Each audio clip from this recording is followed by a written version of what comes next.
Hello guys, इसमें पढ़ेंगे हम गुरुवादी गुण। जैसे हम पहली वाली वीडियो में देखते आए थे, पहले हम क्या करेंगे, गुरुवादी गुण को इस बुक से लाइन बाय लाइन डीप इसका मीनिंग समझेंगे और फिर जितना भी इसका कंक्लूजन होगा, जो जो पॉइंट आपको याद रखने पड़ेंगे, जिनसे आप पूरे सब कुछ को याद कर सकते हो, इसमें एक ही फ्लो चार्ट में कवर कर लोगे। फिर हम ऐसे पढ़ेंगे, देखते हैं। अब हम स्टार्ट करते हैं गुरुवादी गुण। गुरुवादी गुण के पर्याय बताए गए हैं। पहला पर्याय है शारीरिक गुण, यानी गुरुवादी गुण को क्या बोलते हैं हम, शारीरिक गुण भी बोलते हैं। किसके अनुसार है, कवरेज गंगाधर राय के अनुसार। फिर शारीरिक गुण, और हम गुरुवादी गुण को शारीरिक गुण भी बोलते हैं। अब देखो, इनको शारीरिक गुण और शारीरिक गुण क्यों बोलते हैं, क्योंकि जो गुरुवादी गुण है ना, ये हमारे शरीर में प्रेजेंट रहेंगे। नेचर में तो प्रेजेंट होती है, लेकिन ये हमारे शरीर में प्रेजेंट होते हैं, इसलिए हम शारीर या शारीरिक गुण भी इन्हें बोलते हैं। फिर सामान्य गुण, मतलब सामान्य गुण भी होते हैं। फिर कर्मण्य गुण, देखो कर्मण्य गुण किसके अनुसार, भदंत नागार्जुन के अनुसार, ठीक है। और भदंत नागार्जुन के अनुसार एक और गुण है, वो हम आगे देखेंगे। फिर इसमें बताया गया द्वंद्व गुण यानी द्वंद्व गुण। फिर है चिकित्सा गुण किसके अनुसार, भदंत नागार्जुन के अनुसार, ठीक है। अब भदंत नागार्जुन ने एक चिकित्सा गुण बताया था, एक कर्मण्य गुण बताया था, दोनों आपको याद रखने हैं। अब चिकित्सा गुण क्यों बोलते हैं, क्योंकि इन्हीं गुणों के आधार पर हम क्या करते हैं, चिकित्सा भी करते हैं। देखो, ये जो हमारे गुरुवादी गुण है, गुरुवादी गुण हमारे शरीर में प्रेजेंट होते हैं, नेचर में प्रेजेंट होते हैं, और इन्हीं गुणों से हम क्या करते हैं, चिकित्सा भी करते हैं। फिर और क्या बोलते हैं हम गुरुवादी गुण को, द्रव्य गुण बोलते हैं। फिर द्रव्य में रहने वाले 20 गुरुवादी गुण, संख्या कितनी बताई गई है, 20 बताई गई है।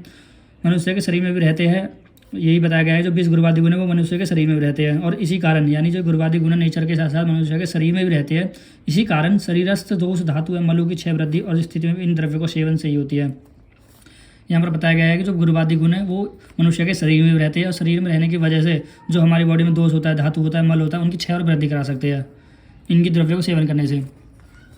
फिर गुरुवादी गुणों का नाम बता, देखो गुरुवादी गुणों को यहाँ पर 2 श्लोक बताया गया है। ये चरक सूत्र चैप्टर नंबर 25 ओडिस नंबर 26, तो ये है चरक के अनुसार, और ये हमारे पास अष्टांग सुश्रुत के अनुसार, अष्टांग हृदय के अनुसार, जो कि सुश्रुत ने बताया था। अगर आपने अगर अष्टांग हृदय पढ़ी होगी तो उसमें आपने एक श्लोक पढ़ा होगा, जो है हमारा गुरु मंद हीम स्निग्ध सुलेक्षण सांद्र मृदु स्थिरा गुणः स सूक्ष्म विशदा विशंति सर्वप्रिय। देखो, ये आपको श्लोक याद कर लेना है, तभी आपको कह रहे 20 गुरुवादी गुण याद हो जाएंगे आसानी से, नहीं तो आपको डिफिकल्टी आएगी इनको याद करने में। मैं इसलिए कहता हूँ श्लोक इंपॉर्टेंट है, याद कर लेना। कैसे, देखो यहाँ पर लिख देंगे गुरु मंद, ठीक है, मतलब ये सबको लिख देगा और इनका अपोजिट कर देना है। कैसे, जैसे गुरु है तो गुरु का अपोजिट क्या हो जाएगा, मतलब जो चीज़ भारी है कोई चीज़ हल्की भी होगी यानी लघु भी होगी, कोई मंद है तो कोई तीक्ष्ण भी होगी, शीत है तो उष्ण भी होगी। इस श्लोक में केवल 10 ही कह रहा 10 गुरुवादी गुण को बताया गया है, जो 10 इनके अपोजिट होते हैं। जैसे गुरु का अपोजिट लघु, मंद का तीक्ष्ण, शीत का उष्ण, स्निग्ध का रुक्ष, श्लेषण का खर, सांद्र का द्रव, मृदु का कठिन, स्थिर का चल, सूक्ष्म का स्थूल, विशद का विचल। ये एक्स का जो यहाँ पर एक्स लिखा हुआ है ना, ये इसका अपोजिट है। अब या तो इनको आप दोनों को अपोजिट करके हम पढ़ सकते हैं, या फिर एक एक करके पढ़ सकते हैं। पहले हम एक एक करके पढ़ते हैं इनको। देखो, गुरुवादी गुणों का विस्तार से वर्ण। पहला होता है गुरु क्या होता है, one which is responsible for heaviness, यानी जो रिस्पॉन्सिबल हो हैवीनेस के लिए, हैवीनेस मतलब भारीपन के लिए, in the body and take time for digestion, मतलब बॉडी में जो भारीपन किसकी वजह से आता है, गुरु की वजह से आता है। और जो कह रहे हैं जो डाइजेशन में टाइम ले, वो भी किसकी वजह से आता है, गुरु की वजह से आता है। अब हम यहाँ पर क्या देखेंगे, इसकी व्याख्या देखेंगे। देखो पहला पॉइंट, देखो इसमें कुछ पॉइंट रहेंगे। पहला व्याख्या रहेगी, कौन सा महाभूत उसमें प्रधान होता है, क्या उसके गुण कर्म होते हैं, फिर उसका चिकित्सा मेथड, अप्लाइड एस्पेक्ट, ये 4 पॉइंट हम पढ़ेंगे। पहले हम व्याख्या देख लेते हैं। व्याख्या में क्या है कि जिस गुण से शरीर में भरण पोषण कर्म करने की शक्ति होती है उसे हम गुरु गुण कहते हैं। देखो यहाँ इसको पढ़ाने से पहले मैं आपको एक कॉन्सेप्ट पढ़ा दूँ, जिसकी वजह से क्या रहेगा, आपको याद रहेगा फिर मैंने क्या पढ़ाया है, आप समझ सकते हो आसानी से। कॉन्सेप्ट कुछ नहीं है। देखो, जब भी आप गुरु चीज़ का सेवन करोगे, अगर आप गुरु चीज़ का सेवन करते हो तो वो किसकी वृद्धि कराता है, कफ की वृद्धि कराता है। गुरु किसकी वृद्धि कराता है, कफ की वृद्धि कराता है। और जब भी हमारी बॉडी में कफ बढ़ेगा तो क्या बढ़ेगा, कफ किसको बढ़ाता है, बल को बढ़ाता है, ठीक है। और कफ क्या करता है, अग्नि को मंद कर देता है। भाई जब भी कफ बढ़ता है तो वो अग्नि को क्या हो जाती है, अग्नि मंद हो जाती है। अगर आपकी अग्नि मंद हो गई तो पाचन में क्या लेगा, टाइम लगेगा, पाचन आसानी से नहीं होगा। फिर जब आपकी बॉडी में कफ बढ़ जाता है तो वात कैसा हो जाता है, वात कम हो जाता है, ठीक है। फिर अगर कफ प्रधान है तो कौन सा महाभूत होगा, खुद सोचो। अगर गुरु कफ की वृद्धि कराता है तो कौन सा महाभूत होता है कफ में, पृथ्वी होता है प्लस जल होता है। और अगर ये हमारी बॉडी में बल बढ़ रहा है, बल कैसे बढ़ रहा है, क्योंकि हमारे कफ हमारी बॉडी क्या कर रहा है, पोषण कर रहा है। तो इस तरह से आप याद रख सकते हो। बस अगर आपने ये याद कर लिया ना, जो गुरु है वो कफ को इंक्रीज करेगा हमारी बॉडी में, और कफ क्या करता है उसके लिख देना, बस यही। अब इस पूरे चैप्टर में हमारे पास यही होगा। देखो पूरे चैप्टर में नहीं, पूरे इस गुरु वाले जो गुरुवादी गुण है, देखो क्या बताया गया गुरु में। देखो व्याख्या में क्या बताया, जिस गुण से शरीर में भ्रनन मतलब है पोषण, जो न्यूट्रिशन जो डाइट दे रहे हो उसे कर्म करने की शक्ति होती है, उसे गुरु गुण कहते हैं। मतलब गुरु क्या बताया गया, मतलब कोई ऐसा द्रव्य का आप सेवन कर रहे हो जिसमें आपकी बॉडी से शक्ति बढ़ रही है, उसको हम गुरु कहते हैं। कॉन्सेप्ट मैंने आपको बता दिया है। गुरु है यानी कफ बढ़ेगा, कफ हमारा बल को बढ़ाता है, पोषण करता है। फिर आता है महाभूत। अब जल में कौन, देखो गुरु किसको बढ़ा रहा है, कफ में, और कफ में कौन कौन से महाभूत होते हैं, पृथ्वी और जल महाभूत, तो पृथ्वी और जल महाभूत हो जाएगा। फिर आते हैं गुण कर्म। अब गुण कर्म में क्या बताएगा, साधकृत। साधकृत का मतलब तो अवसाद फैटनेस उत्पन्न करता है। देखो जब भी कहता है ना कि हमारी बॉडी में कह रहा है कि भारीपन हो गया है, भारीपन लग रहा है, तो क्या होगा, हमारी बॉडी थक रही है बहुत ज़्यादा। क्यों? क्योंकि वो किसकी वृद्धि करा देता है, कफ की बहुत ज़्यादा वृद्धि करा देता है। और कफ की वृद्धि का लक्षण क्या है कि बॉडी को थकाना, बहुत ज़्यादा थकावट हो जाती है। फिर आता है हमारा अपले के दृश्य। अपलेजर में शरीर को उपलेपित में शरीर में कोटिंग पैदा कर देती है। भाई म्यूकस बहुत ज़्यादा जम जाएगी, मतलब कफ बहुत ज़्यादा बढ़ गया। कफ एक तरीके से क्या कह सकते हैं मॉडर्न साइंस में म्यूकस बोल सकते हैं, यानी एक तरीके से कोटिंग जम जाती है हमारे शरीर पे। फिर होता है बलकृत। बलकृत यानी शरीर को बल देने का काम करेगा। तर्पण यानी शरीर को न्यूट्रिशन करेगा। ब्रहणन वही शरीर का पोषण करेगा। फिर आता है वातहर। अब मैंने आपको बताया था जब कफ बढ़ेगा तो वात का क्या हो जाएगा, हर, यानी हर का मतलब होता है कम करना है, यानी वात को शमन करने वाला। फिर तो श्लेष्मकृत। श्लेष्मकृत का मतलब होता है कफ को बढ़ाना है। चिरपाकी मतलब देर से पचने वाला, भाई चिरपाकी हो जाएगा। और आप मैंने बता दिया कि जब वो क्या कफ ज़्यादा हो जाएगा तो अग्निमंद हो जाएगी, और अग्निमंद हो जाएगी तो वो कैसे लगेगा, पचने में टाइम लेगा। तो इस तरह से आप इसको याद कर सकते हो। फिर आता है इसका चिकित्सा महत्व। चिकित्सा महत्व में क्या है कि अवतर्पण व्याधियों में गुरु गुणयुक्त द्रव्यों को चिकित्सा की जाती है। देखो चिकित्सा महत्व यानी गुरु का हम किस तरह से चिकित्सा में यूज़ कर सकते हैं। अगर आपने 2 व्याधि पढ़े होंगे, एक संतर्पण एक अवतर्पण। संतर्पण मतलब होता है कि मोटे आदमी को हम पतला करना है, और अवतर्पण का मतलब होता है हमें पतले आदमी को मोटा करना है, चाहे आप इसे मांस खिला के करो।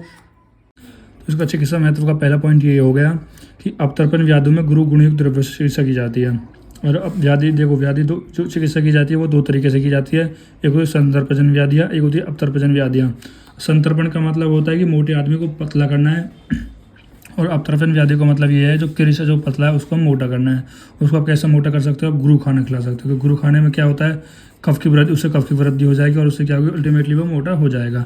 जैसे इसकी चिकित्सा में मांस भी खिला सकते थे इसको, या फिर बहुत सारे ऐसे द्रव्य जो गुरु द्रव्य होते हैं उनको खिलाते थे, जिससे क्या होते थे, अवतर्पण व्याधियों की हम चिकित्सा करते थे।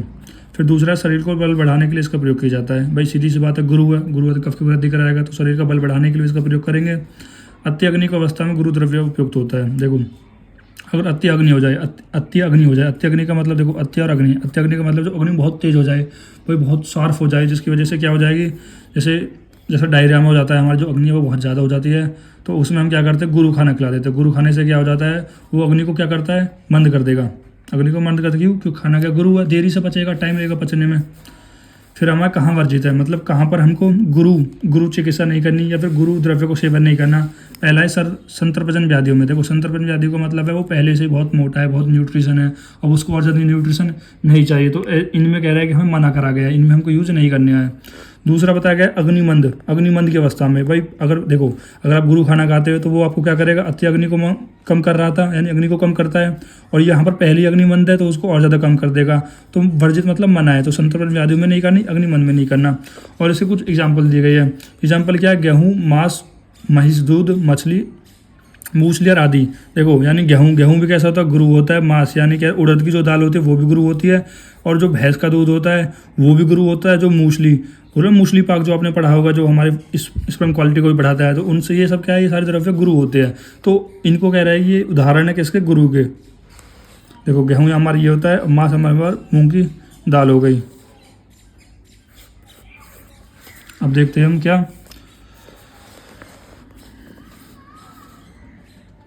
और उसके एग्जाम्पल दिए गए, पिष्टी पदार्थ, इच्छु विकार, छिरवा के तेल, मांस, आनुप मांस आदि आहार प्रकृति गुरु होते हैं।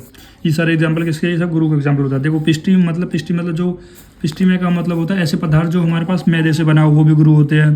ठीक है। इच्छु विकार जो गुड़ से बने होते हैं, क्षीर विकार जो दूध से जो दही हो गया, हमारे पास पनीर हो गया, ये सब, तिल हो गया, तिल आप जानते हो, मांस हो गया, आनुप मांस जो आनुप में जो मांस पाया जाता है आदि, ये सब गुरु होते हैं। फिर होते हैं लघु। अब हम लघु को देखते हैं। लघु क्या होता है, जो रिस्पॉन्सिबल होता है हमारी बॉडी में लाइटनेस के लिए, ठीक है, और जो डाइजेस्ट के लिए, मतलब बॉडी को लाइट करता है और इजी करता है डाइजेस्ट होने में। अब लघु में क्या पढ़ेंगे, पहले इसकी वही पॉइंट है लघु, इसकी व्याख्या देखते हैं। व्याख्या क्या है, जिससे शरीर में लघुता या हल्कापन उत्पन्न हो, उसे गुण को लघु गुण कहते हैं।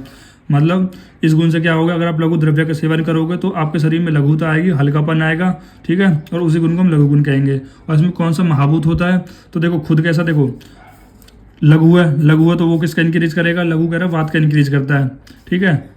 तो महाभूत कौन कौन से प्रधान है, वायु और अग्नि महाभूत, ठीक है। और कौन सा महाभूत होगा, वायु। देखो वायु भी क्या होती है, हल्की होती है, और जो अग्नि होती है वो भी हल्की होती है, और वो क्या करते हैं, दोनों ही क्या करता है, दोनों क्या है, शरीर में लघु तल आता है। अब अग्नि तो महाभूत खुद होगा ना, खुद सोचो कि वो खाने को क्या करा है, इजीली डाइजेस्ट कराता है। आपने पढ़ा होगा ना, अष्टांग में पढ़ा होगा कि हमें जो कह रहा है गुरु है वो हमें कह रहा है कि भूख से थोड़ा आधा ही खाना चाहिए, और जो लघु होता है वो हमें लघु हम पेट भर के तृप्त हो तक खा सकते हैं लघु खाने को। और यहाँ पर देखो क्यों कहते हैं, क्योंकि जो लघु द्रव्य है वो उसमें लघु जो द्रव्य है वो बहुत हल्का खाना होता है, इसको मछली से अच्छे से पचा सकते हैं, और लघु द्रव्य में वायु और अग्नि महाभूत की प्रधानता होती है। अब गुणकर्म में क्या हो जाएगा, इसका पहला पॉइंट है लेखन, यानी शरीर को क्रश करने वाला। यानी भाई खुद सोचो ना, जो चीज़ लघु है भाई, लघु हल्की चीज़ आसानी पच जाएगी, तो वो क्या वो शरीर को क्रश करेगा, पतला करेगा। फिर आता है रोपण मतलब व्रण को रोकने वाला। व्रण को रोकने वाला मतलब कह रहे जो आपका घाव है कहीं लग गया तो कट गया, तो उसको रोकने वाला कौन होगा, लघु महाभूत होगा। पथ्य का मतलब होता है लघु गुण परम पथ्य है, मतलब लघु पथ्य का मतलब ये है, मतलब क्या खान पथ्य है, क्या पथ्य है, मतलब क्या चीज़ आपके लिए सुटेबल है, क्या आपके लिए सुटेबल नहीं है। जो पथ्य है, जो लघु गुण है वो हमारे लिए सुटेबल होता है, परम पथ्य है। कफगन मतलब कह रहे देखो वात है, वात बढ़ेगा तो कह रहे कफ तो अल्टीमेटली कम हो जाएगा, कफ का समन करता है। फिर तो शीघ्र पाक्य, शीघ्रता से पचने वाला होता है। शीघ्र पाक्य का मतलब होता है वो भाई खुद सोचो लघु है तो शीघ्र साथ भी क्या हो जाएगा, पच जाएगा। आपको बस जब भी लघु गुण है तो दिमाग में क्या याद रखना है कि वात है, वात इंक्रीज होगा तो कफ कम होगा। वही लघु है, लघु मतलब वात ज़्यादा होगा और कफ कम होगा, ठीक है। और जो वात गुण है मतलब जिसमें कह रहे जो लघु होता है वो इजीली क्या वो डाइजेस्ट भी हो जाता है, ठीक है, वो इजीली डाइजेस्ट भी हो जाता है। यानी अग्नि महाभूत इसमें कह रहे प्रधानता होगी, अग्नि महाभूत भी होगा। और क्या कर सकते हो आप, और जो लघु होता है वो इजीली डाइजेस्ट हो जाता है, ठीक है, ये पथ्य है, ठीक है। अब हम देखेंगे इसका चिकित्सा महत्व। संतर्पण व्याधियों में लघु गुणिक द्रव्यों में से रखी जाती है। अब संतर्पण व्याधि वही है कि मोटे आदमी को पतला करना है। मोटे आदमी को पतला कैसे करोगे, आप लघु के द्रव्य को सेवन करा दोगे। लघु द्रव्य जैसे कैसे जौ का सेवन करा दो, आपको जौ भी क्या होते हैं लघु होते हैं, चावल भी लघु होते हैं, तो इन सब का सेवन करा दोगे, जिसकी वजह से क्या हो जाएगा, मोटा आदमी पतला हो जाएगा। बढ़े हुए धातु को कम करने के लिए लघु गुण युक्त द्रव्यों का प्रयोग किया जाता है। देखो जैसे कह रहा है कौन सा हमारे बॉडी में कोई धातु बढ़ जाए, धातु कौन सा धातु में कोई सी धातु बढ़ जाएगी ना, तो उनको कम करने के लिए हम लघु द्रव्य को ही प्रयोग करेंगे। फिर आता है हमारे पास मंद अग्नि की अवस्था में लघु द्रव्य उपयुक्त है। जैसे आपके कह रहा मंद अग्नि हो जाए, मंद अग्नि क्या कारण से हो सकती है, मान लो आपको फीवर हो गया या कफ की बहुत ज़्यादा वृद्धि हो गई, तो उसकी वजह से जो अग्नि आपकी मंद हो गई, तो उसमें हम लघु द्रव्य को सेवा कराएंगे ताकि वो अच्छे से पच जाए। अगर आप लघु द्रव्य उसको नहीं देगो तो उसको खाना अच्छे से नहीं पचेगा, इसलिए हमको लघु द्रव्य देना पड़ेगा ताकि वो अच्छे से उसको खाना पच जाए। फिर आता कहाँ वर्जित है, मतलब कह रहा है कि हमें लघु द्रव्य को कहाँ मना है, मतलब कहाँ यूज नहीं करना है। पहला होता है अवतरपचन व्याधियों में, मतलब ऐसी व्याधियों में जो इंसान जहाँ पहले ही पतला है, अगर आप उसको लघु द्रव्य दे दोगे तो और पतला हो जाएगा। दूसरा अत्यग्नि की अवस्था में, मतलब अत्यग्नि का मतलब होता है कि उसका देखो, अत्यग्नि का मतलब है अग्नि बहुत ज़्यादा बढ़ी हुई है। अग्नि यदि बहुत ज़्यादा बढ़ी हुई है और लघु खाना दोगे तो वो इजीली नहीं पच जाएगा, उसको भूख लगेगी, यानी वो भूखा रह जाएगा। तो इसलिए अत्यग्नि ज़्यादा बड़ी हो तो भी आपको लघु द्रव्य नहीं देना है, तो आपको कैसा द्रव्य देना है, गुरु द्रव्य देना है। उदाहरण कौन सा, साली चावल जो बेस्ट बताई गई, साली चावल, मोदक, मूंग की दाल, तक्र, छाछ, कपिंजल, मछली का मांस। देखो कपिंजल कैसे मांस होते हैं, जैसे तीतर बीतर होते हैं ना, उन पंछी का मांस देना चाहिए। ये सब कैसे होते हैं, ये सब होते हैं हमारे पास लघु द्रव्य।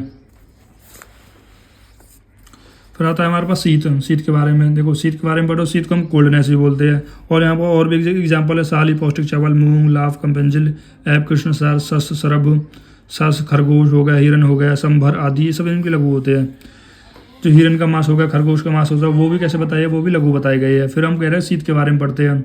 शीत कह रहा है, शीत में क्या होता है, जिस गुण से कारण शरीर में स्तंभन कार्य उत्पन्न हो उसे गुण को शीत गुण कहते हैं। अब देखो शीत का मतलब क्या है, कोल्डनेस, इन चीज़ों को जमाना। अब चीज़ों को जमाना, अब देखो उसको सोचो ना, अब जो भी गुण है, जिस गुण के कारण शरीर में स्तंभन कार्य, स्तंभन का मतलब होता है वो चीज़ को रोकना, मतलब चीज़ को ठहराना। तो स्तंभन का कार्य कौन करेगा, शीत, यानी कोल्ड जमाता है। फिर आता है कौन सा, महाभूत प्रधान है। तो शीत गुणयुक्त द्रव्यों में जल महाभूत की प्रधानता होती है। भाई खुश हो जाए, शीत है, शीत किसका होता है, जल कैसा होता है, शीत होता है, तो जल महाभूत की प्रधानता होगी। फिर आता है गुणकर्म। गुणकर्म क्या है कि हरदन मतलब मन को, आह्लादन को प्रसन्न करने वाला है, यानी जो मन को प्रसन्न करने वाला है, सेंस ऑफ प्लेजर है।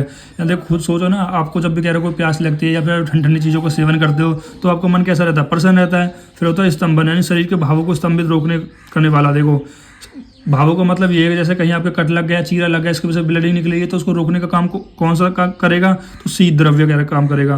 फिर होता है शीतन, तो शरीर में जो स्थिरता लाता है, जो शरीर में ठंडक बन लाता है, वो भी कौन लाता है, हमारे पास शीत द्रव्य लाता है। चौथा कि मूर्छाजित। मूर्छाजित का मतलब होता है जो मूर्छा को दूर करने वाला हो। जैसे कह रहे हैं कि मूर्छा मतलब जो चक्कर आ रही है, नींद आ रही है, तो उसको कौन दूर करता है, शीत। कहते हैं जब कोई मतलब कोई बॉडी, जैसे कोई मान लो कोई व्यक्ति है वो उठ नहीं रहा, सो रहा है, तो उसके ऊपर आप पानी गिर देते हो ना, उसको मूर्छा को दूर कर देते हो। फिर होता है त्रटजीत, यानी तृष्णा को दूर करने वाला। जब भी आपको प्यास लगती है तो आप क्या करते हो, फ्रिज में से, मटके में से ठंडा ठंडा पानी लेते हो और अपनी प्यास को शांत करते हो। आता है हमारे पास श्वेतजित। मैंने श्वेतजित का मतलब होता है श्वेत को दूर करने वाला, यानी श्वेत नहीं आने देता। भाई देखो ना, जैसे आपको पसीना आ रहा है तो आप कहाँ बैठ जाओ, एसी में बैठ जाओ, ठंडी ठंडी हवा लगेगी, पसीना नहीं आएगा। दाहजीत, दाहजीत का मतलब दाह को जीतने वाला। कहने का मतलब जैसे कहीं आपको चोट लग जाए, कहीं अगर आपको चोट लग जाएगी तो आप क्या करोगे, इस पर आइस थेरेपी करोगे ना, आइस थेरेपी करोगे तो इससे आपको आराम मिलता है। देखो थेरेपी यहाँ पर दो प्रकार करते हैं। अगर हमारे पास अभी इंजरी हुई है तो हम करेंगे आइस थेरेपी, अगर लॉन्ग टाइम की इंजरी है तो हम करेंगे हम हीट थेरेपी। जैसे हमारे मसल से बहुत मसल्स पेन है, बैक पेन, तो बहुत लंबे समय से है तो हम करेंगे हीट थेरेपी। अगर अभी हुई है तो आप कर सकते हो हीट आइस थेरेपी। अब हम पढ़ेंगे इसका अप्लाइड एस्पेक्ट यानी चिकित्सा मेथड। क्या बताया गया है उसने, जैसे यहाँ पर बताया गया है कि उष्णताजन्य व्याधियों में शीत गुणयुक्त द्रव्यों से चिकित्सा की जाती है। मतलब ऐसी व्याधि जिसमें उष्णजन्य है, जैसे मान लो कहीं आपके कोई चोट लग गई है तो वहाँ पर क्या होगा, बर्निंग सेंसेशन होगा, तो उसमें क्या करोगे, शीत गुणयुक्त द्रव्यों से चिकित्सा करोगे।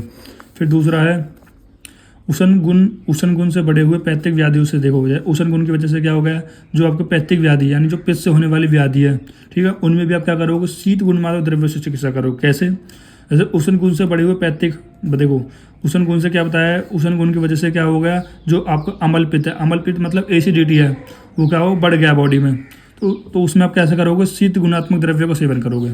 उसे कैसे चिकित्सा करोगे, शीत गुणात्मक द्रव्य की चिकित्सा करोगे। कुछ नहीं है कि देखो उष्ण से क्या हुआ, उष्ण से कह रहा है कि हमारे पास अम्ल पित्त हो गया, उष्ण की वजह से कह रहा है कि अम्ल पित्त हो गया, और अम्ल पित्त हो गया तो उसमें हम क्या करेंगे, शीत गुणमात्रक द्रव्य को चिकित्सा कराएंगे।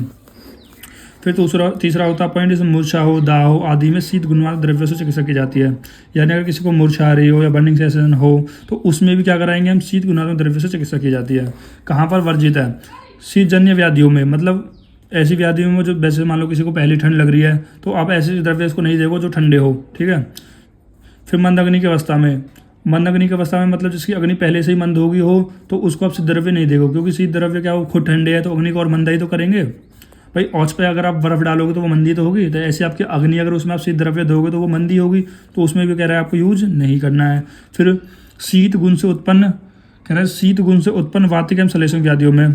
अब देखो शीत गुण से उत्पन्न वातिक, शीत गुण से क्या होता है, वातिक और श्लेष्मक यानी कफ व्याधियों में। मतलब क्या करता है, शीत गुण किसको, वात को बढ़ा देता है और कफ को बढ़ा देता है। कैसे बढ़ाता है, खुद सोचो, आप प्रैक्टिकली सोचने की कोशिश करा करो। शीत गुण क्या है हमारे पास, शीत गुण क्या है, मतलब देखो शीत गुण क्या करता है, वात को बढ़ाता है और श्लेष्मक को बढ़ाता है। शीत गुण क्या करता है, मतलब शीत है, किसी चीज़ को जमाने का काम करेगा, जैसे हमारे बॉडी में कफ है तो उसको जमाने का काम करेगा, तो उससे क्या हो जाएगा, हमारे श्लेष्मक व्याधियाँ हो जाएंगी और क्या हो जाएंगी, वातिक व्याधि हो जाएंगी। तो उनमें भी कह रहे हैं कि हमको शीत गुण का नहीं यूज नहीं करना चाहिए। जैसे उदाहरण कौन कौन से कह रहे हैं, शीत द्रव्य होते हैं, चंदन ठंडा होता है, कमल ठंडा होता है, नारिकेल ठंडा होता है, उसी ठंडा होता है आदि। ये हो गए, देखो उसी दे रहा हमारे पास, इसको देख लो फोटो डायग्राम। नहीं तो मैं क्या करूँगा, इसी वीडियो में इन सभी का कह रहा है कि एक डायग्राम लगा दूंगा जिसको आप देख सको, आप पे गूगल पे जाने की जरूरत ना पड़े। उष्ण में क्या होता है, हॉटनेस मतलब गर्म चीज़। व्याख्या क्या बता रहा है, जिस गुण के कारण शरीर में स्वेदन कार्य उत्पन्न हो उसे गुण को उष्ण गुण कहते हैं। कुछ नहीं है, शरीर में क्या हो, स्वेदन कार्य, स्वेदन मतलब कह रहा है कि मोबिलिटी आए हो, ठीक है, उस ऐसी उत्पन्न हो उसको हम क्या बोलते हैं, उष्ण गुण कहते हैं।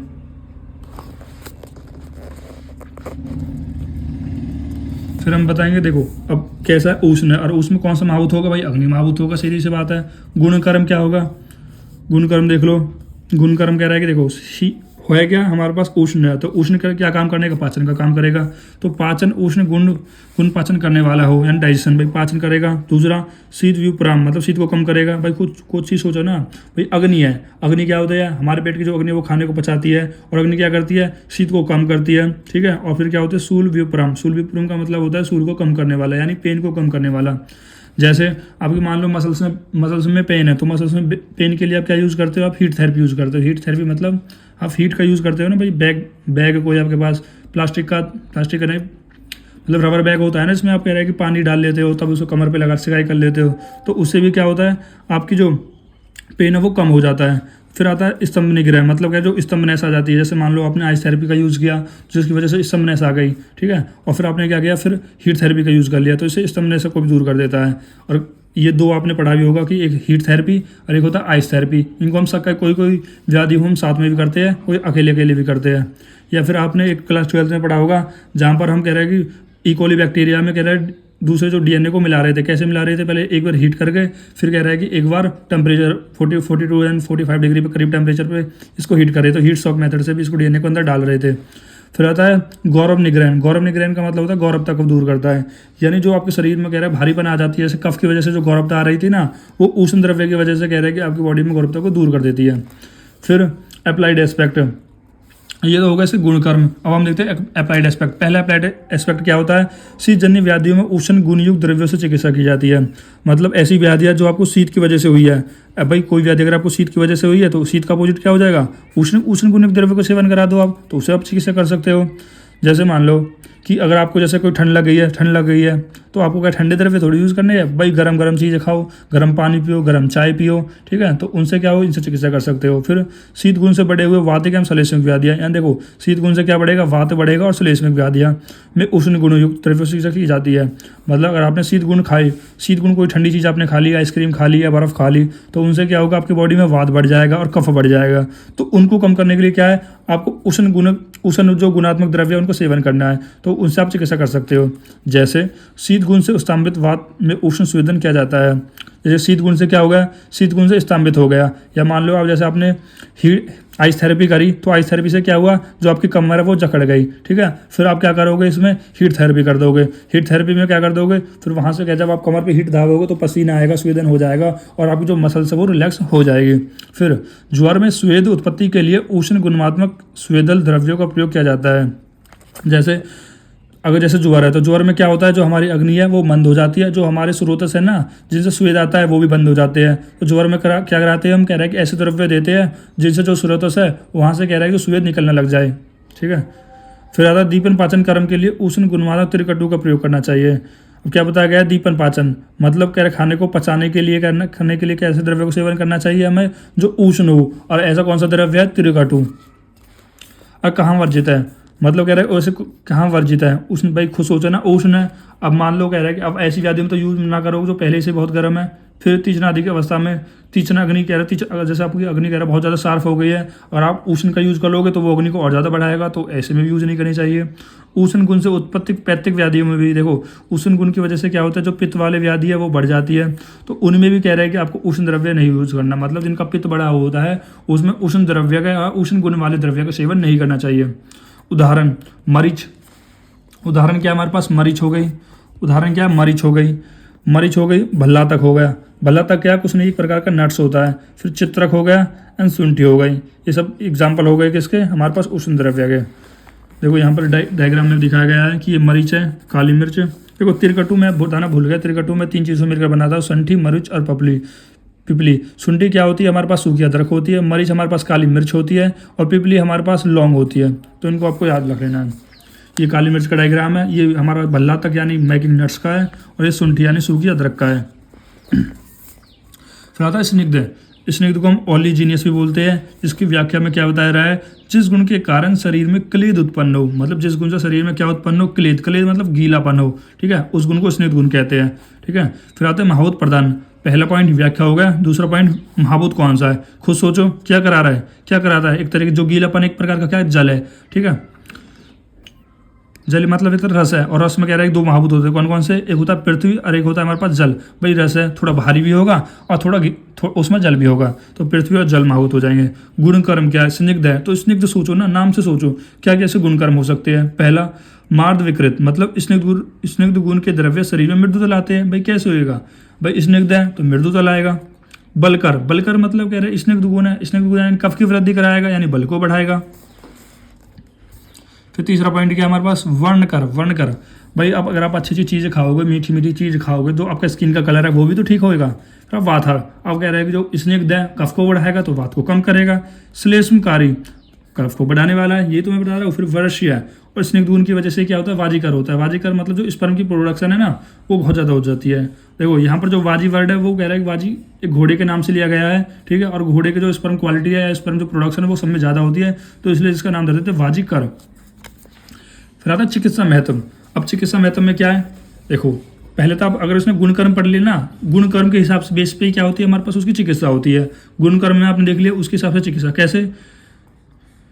रुच तनजानी व्याधियों में स्निग्ध गुणयुक्त द्रव्यों से सेवन की जाती है। देखो वो गुण कर्म क्या होते हैं भाई, बल को बढ़ा रहा था, वर्ण को बढ़ा रहा, वात को कम कर रहा था, कफ को बढ़ा रहा था। अब इसकी चिकित्सा में क्या करेगा, उसका अपोजिट कर दो भाई। जैसे रुच मतलब बॉडी रुक्ष हो गई है, बॉडी कमजोर हो गई है, ऐसी व्याधि हो गई तो स्निग्ध द्रव्य को सेवन कराओ ना।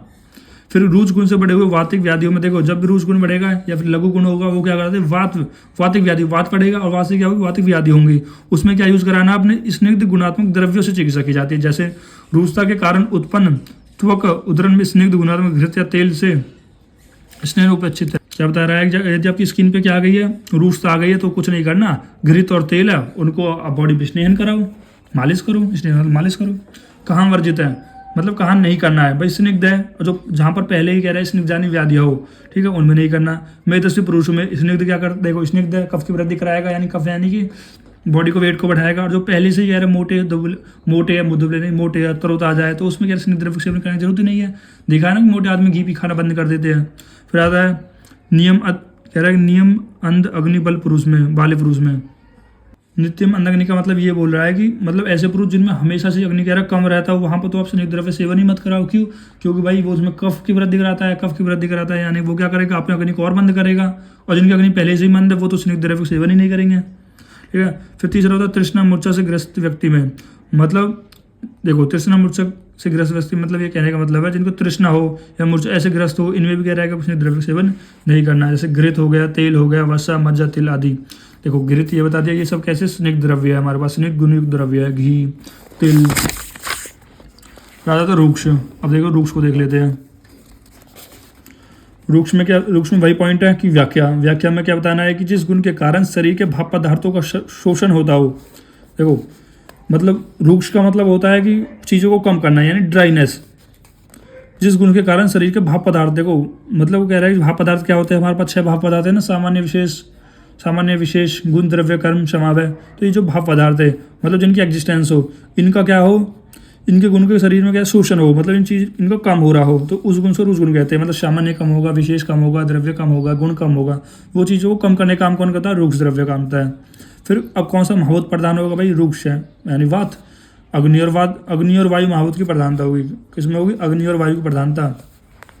फिर उसके गुणकर्म देख लेते हैं। गुणकर्म कैसे, स्तंभन। देखो पहला क्या है, स्तंभन वही है शरीर के भावों को समृद्ध रोकने वाला होता है। जैसे मान लो कट लग गया, कहीं पे चीरा लग गया है तो उन चीज़ों को रोकने का कौन कार्य करेगा, हमारे पास रुक्ष करेगा। दूसरा कौन कर रहा था, हमारे पास शीत द्रव्य कर रहा था। फिर खर मतलब शरीर के भावों को खरता उत्पन्न करता है।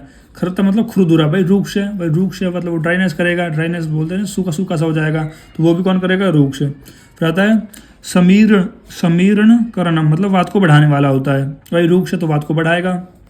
कफ हरम, कफ को कम करने वाला होता है। अब चिकित्सा महत्व में क्या है, स्निग्ध जन्य व्याधियों में रुच गुणित द्रव्यों से की जाती है। मतलब जो व्यक्ति बहुत ज़्यादा स्निग्ध है, ठीक है, या बहुत ज़्यादा मोटे हो तो ऐसी व्याधियों में आप कैसे कराओगे, इनसे जो व्याधि हो गई है मतलब स्निग्ध की वजह से जो व्याधि हो रही है उनमें आप रुच गुणात्मक द्रव्यों से चिकित्सा करोगे। फिर स्निग्ध गुणों से बढ़े हुए श्लेष्म व्याधि हो, मतलब स्निग्ध गुण है मतलब आपने बहुत ज़्यादा मिठाई खाई, बर्फी खाई, तो ऐसे गुण खाए तो उनकी वजह से क्या हो जाएगा, और आपकी वजह से श्लेष्म व्याधि हो जाएगी, मतलब कफ बहुत ज़्यादा बढ़ जाएगा। तो ऐसी कफ की वजह से जो व्याधियाँ होंगी तो उनको कम करने के लिए रुच गुणात्मक द्रव्यों से सेवन की चिकित्सा करोगे। कहाँ वर्जित है भाई, रुक्ष है। देखो नाम से समझो रुक्ष है तो रुक्ष व्याधियों में मना है। कृष्ण पुरुष समझो मतलब इंसान पहले से पुरुष है तो आप उनको ऐसे द्रव्य नहीं दे सकते जो कह रहा है कि रुक्ष है, क्योंकि अगर आपने ऐसे द्रव्य दे दिए तो वो और ज़्यादा रुक्ष हो जाएगा और ज़्यादा कमजोर हो जाएगा और ज़्यादा धातु का क्षय हो जाएगा। फिर उदाहरण देखो, बाजरा है, गौमूत्र हो गया, मधु हो गया, आश्रव, आरिस्टी, एल्कोहल, मेडिसिन प्रोडक्शन है, शायद इनको आप देख लेना एक बार चेक करके, ठीक है। तो इनके उदाहरण ये सब कैसे होते हैं, हमारे पास रुक्ष होते हैं। फिर आता है मंद का मतलब होता है कि हमारे पास, मंद का मतलब एक तरीके शमन समझो, मंद मतलब चीज़ों को कम करने का काम करता है।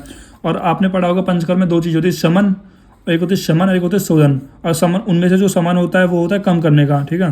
तो वही पढ़ना है, जिस गुण के कारण समन कर्म होता है, समन कर्म में चीज़ों को कम करने का काम होता है, उस गुण को मंद गुण कहते हैं। जैसे अगर आपकी बॉडी में अगर आपकी बॉडी में कह रहा है कफ बहुत ज़्यादा बढ़ गया है तो आप कह रहे हैं कौन समन करने के लिए क्या दोगे, मधु दे दोगे। तो मधु क्या करता है, बेस्ट होता है कफ को कम करने के लिए। या आपकी बॉडी में पित्त बहुत ज़्यादा बढ़ गया है, पित्त बहुत ज़्यादा बढ़ गया तो आप घृत दे दोगे। अगर आपकी बॉडी में बहुत ज़्यादा बढ़ गया तो तेल का सेवन कराओगे। महाभूत प्रधान्य, अब कौन सा महाभूत प्रधान्य होता है, खुद सोचो ना। अब पृथ्वी और जल महाभूत की प्रधानता होती है। कैसे होती है पृथ्वी और जल की महाभूत की प्रधानता, आपको याद करना पड़ेगा। पृथ्वी और जल की महाभूत, देखो जनरली ज़्यादातर पृथ्वी और जल की महाभूत प्रधानता होती है सब में।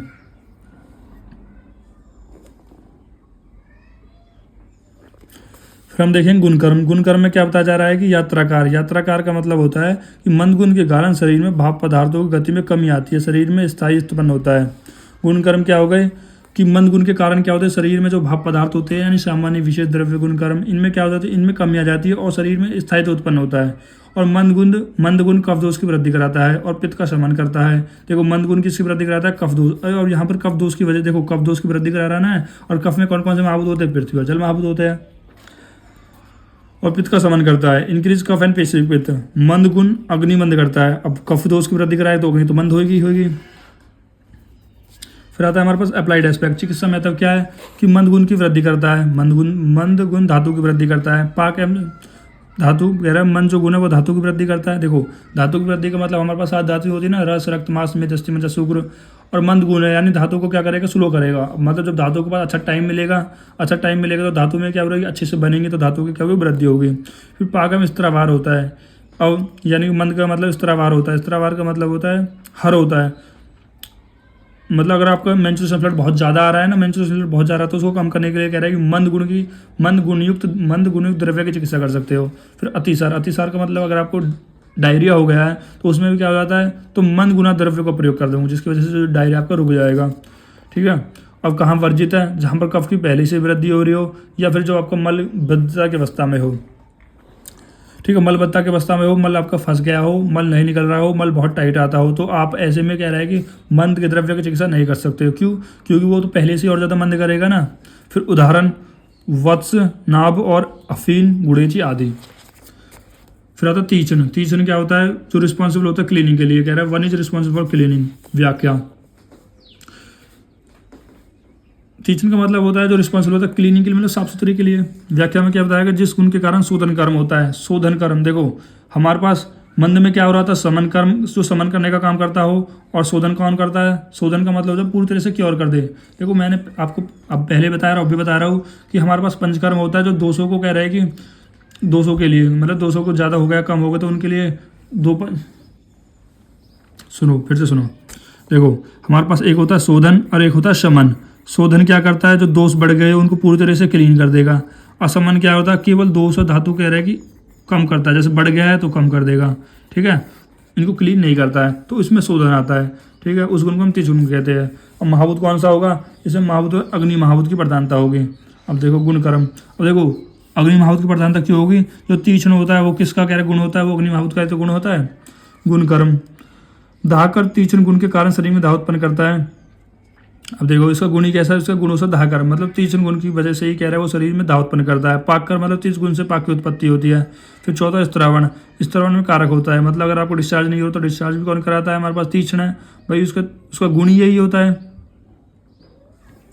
फिर आता पित्तकर, पित्त को बढ़ाता है। लेखन मतलब धातु दोष और मलों का लेखन करता है। और कफ वात मतलब कफ और वात का शमन करता है। वो तीक्ष्ण होता है ना, अग्नि होती है तो कफ और वात को दोनों को ही कम करेगा। फिर आता है अप्लाइड एस्पेक्ट। चिकित्सा महत्व।